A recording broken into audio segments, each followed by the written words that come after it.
بسم اللہ الرحمن الرحیم۔ السلام علیکم محترم ناظرین، اللہ تعالیٰ نے ہمیں دنوں میں ایک ایسا دن عطا فرمایا ہے جس کو جمعہ کا دن کہا جاتا ہے، جس کے بارے میں نبی پاک صلی اللہ علیہ وسلم نے ارشاد فرمایا، جمعے کی رات روشن رات ہے اور جمعے کا دن روشن دن ہے۔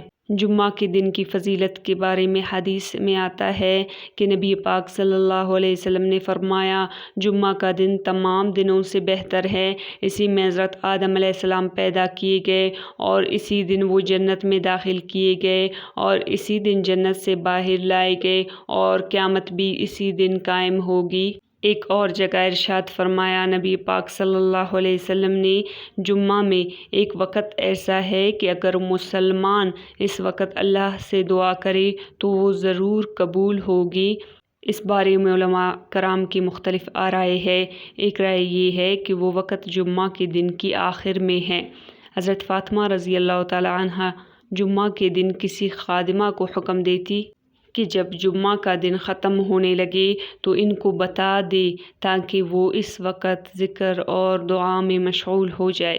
اس لیے ہمیں چاہیے ہم جمعہ کے دن کثرت سے اپنے لیے دعائیں کریں۔ ایک اور حدیث میں ارشاد فرمایا نبی پاک صلی اللہ علیہ وسلم نے، تمہارے سب دنوں میں جمعہ کا دن افضل ہے، اسی دن سور پھونکا جائے گا، اسی روز کثرت سے مجھ پر درود شریف پڑھا کرو کہ وہ اسی دن میرے سامنے پیش کیا جائے گا۔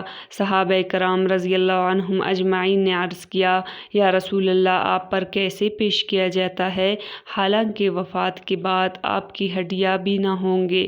آپ صلی اللہ علیہ وسلم نے فرمایا، اللہ تعالیٰ نے انبیاء علیہ السلام کا بدن زمین پر ہمیشہ کے لیے حرام کر دیا ہے۔